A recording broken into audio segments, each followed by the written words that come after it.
किसी ने बड़े कमाल की बात कही है कि भगवान कुछ रिश्तों को पहले ही खराब कर देते हैं ताकि आगे चलकर हमारी जिंदगी खराब ना हो। नमस्ते, मैं हूं आरजे कार्तिक। एक बड़ी छोटी सी कहानी सुनाता हूं एक बिजनेसमैन की। और ऐसी वीडियोस देखने के लिए सब्सक्राइब करें माय एफएम का यूट्यूब चैनल और दबाएं बेल आइकॉन।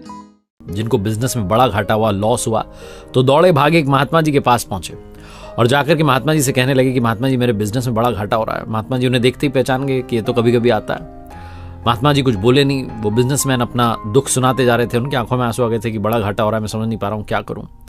महात्मा जी ने एक चिट्ठी ली और इनको सौंप दी कि ये चिट्ठी तुम्हारे लिए, खास तुम्हारे लिए। तुम इसको घर जाकर के पढ़ना, अकेले में पढ़ना, और इसके अंदर सारे सवालों के जवाब है। वो व्यक्ति वो चिट्ठी लेकर के घर आ गया। इंतजार तो हो नहीं रहा था, दौड़ा भागा अपने कमरे में और जाकर के पढ़ने लगा कि क्या लिखा है। उसमें लिखा था, मेरे प्रिय, जब तुम सुबह जागते हो तो मैं तुम्हारे पास ही खड़ा होता हूं। मुझे लगता है कि शायद तुम मुझे याद करोगे, मेरा ध्यान करोगे, मुझसे बात करोगे, लेकिन तुम अपने कामों में बिजी हो जाते हो। चाय पीने के लिए बैठते हो तो मुझे लगता है शायद अब याद करोगे, लेकिन तब भी तुम देश दुनिया की सोच रहे होते हो, इधर उधर के ख्यालों में होते हो। फिर तुम स्नान करने चले जाते हो, मुझे लगता है स्नान करने के बाद आओगे तो थोड़ा ध्यान करोगे। फिर तुम इसी में लग जाते हो कि आज कौन सी ड्रेस पहनो, कौन से कपड़े अच्छे लगेंगे, इसी सब में तुम रह जाते हो। फिर मुझे लगता है कि शायद अब समय निकालोगे, लेकिन तब तुम ब्रेकफास्ट के लिए बैठ जाते हो। नाश्ता करने बैठते हो तो मुझे लगता है कि शायद मुझसे भी पूछ लोगे कि आप भी पहले नाश्ता कर लो, लेकिन तुम ऐसा नहीं करते हो। तुम घर वालों से बात करते हो, यहाँ की वहाँ की, सारे जहाँ की बातें करते हो और अपने ऑफिस के लिए निकल जाते हो। जब ऑफिस जा रहे होते हो तो ट्रेन जो है तुम पकड़ते हो और 15 मिनट जो है ट्रेन में तुम्हारा समय बीतता है। तब मुझे लगता है कि वो 15 मिनट की जो यात्रा है ट्रेन वाली, जिसमें तुम्हें समय मिला है, तब तुम शायद मुझसे बात कर लो, क्योंकि तब भी मैं तुम्हारे साथ ही होता हूँ। लेकिन तब भी तुम मेरी ओर ध्यान नहीं देते। तुम अपने मोबाइल में गेम खेलने लग जाते हो और वो 15 मिनट ऐसे ही बर्बाद कर देते हो। फिर अपने ऑफिस पहुंच जाते हो। ऑफिस में मुझे पता है कि तुम बिजी रहते हो, लेकिन वहां भी तुम अपने लिए 15 मिनट और निकालते हो, जिसे तुम मी टाइम कहते हो, जिसमें सिर्फ तुम अपने लिए समय बिताते हो। लेकिन तब भी तुम अपने चैम्बर में बैठ करके, अपने कैबिन में बैठ करके बस ख्यालों में डूबे रहते हो इधर उधर के। मेरे बारे में तो सोचते ही नहीं। जब तुम ऑफिस से शाम में रवाना होते हो तो मुझे लगता है कि शायद संध्या काल में तुम्हें मेरी याद आएगी, ध्यान करोगे, क्योंकि मैं तो तुम्हारे साथ उस समय भी होता हूं, लेकिन तब भी तुम मेरा ध्यान नहीं करते। घर आते हो तो मुझे लगता है कि शायद अब 2 मिनट 5 मिनट निकाल लोगे, लेकिन तब भी तुम बिजी रहते हो।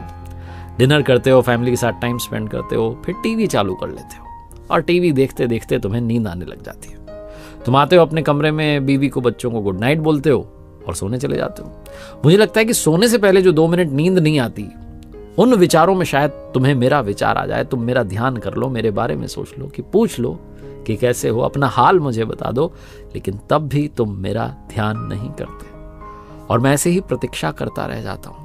मैं तुमसे बहुत सारा प्रेम करता हूं और प्रतीक्षा करता हूं कि कभी तो तुम्हें मेरी याद आएगी। तुम्हें याद आती है मेरी जब तुम्हारा कोई काम अटक जाता है, जब तुम्हें घाटा हो जाता है, जब तुम्हारा नुकसान हो जाता है, तो आते हो तुम दौड़े भागे मेरे पास कि अरे देख लो, लेकिन तब भी तुम आकर के सिर्फ काम बताते हो और तुम्हारा ध्यान मेरी तरफ नहीं रहता। तुम्हारा ध्यान रहता है कि मेरा वो काम हो जाए, मेरा काम पूरा हो जाए, बस बात खत्म। तुम्हारी इच्छा रहती है वो काम पूरा हो जाए, तुम्हें मुझसे मिलने की कोई इच्छा नहीं रहती, लेकिन मैं इंतजार कर रहा होता हूं, प्रतीक्षा कर रहा होता हूं कि कभी तो तुम्हें मेरी याद आएगी और कभी तो तुम मेरे पास आओगे, लेकिन तुम मेरे पास आते ही नहीं। मैं बस प्रतीक्षा ही करता रह जाता हूं। उम्मीद है कभी तो तुम्हें मेरी याद आएगी। नीचे लिखा था, तुम्हारा प्रिय, भगवान, ईश्वर, या जो भी तुम जिस नाम से मुझे बुलाना चाहो। ये चिट्ठी पढ़ते पढ़ते वो बिजनेसमैन की आंखों में आंसू आते चले गए, रोते चले गए।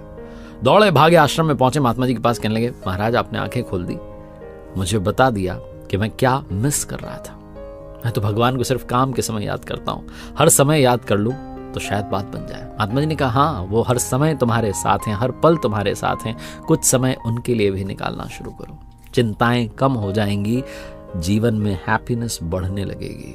अपने माइंड को शांत करना शुरू करो। बहुत छोटी सी कहानी जो जीवन का सार समझाती है। एक बार फिर से कहूंगा, कर दिखाओ कुछ ऐसा कि दुनिया करना चाहे आपके जैसा। ऐसे ही वीडियोस देखने के लिए सब्सक्राइब करें माय एफएम का ऑफिशियल यूट्यूब चैनल। याद रखिए, अगर आप कुछ अच्छा सुन रहे हैं तो माय एफएम सुन रहे हैं। चलो आज कुछ अच्छा सुनते हैं।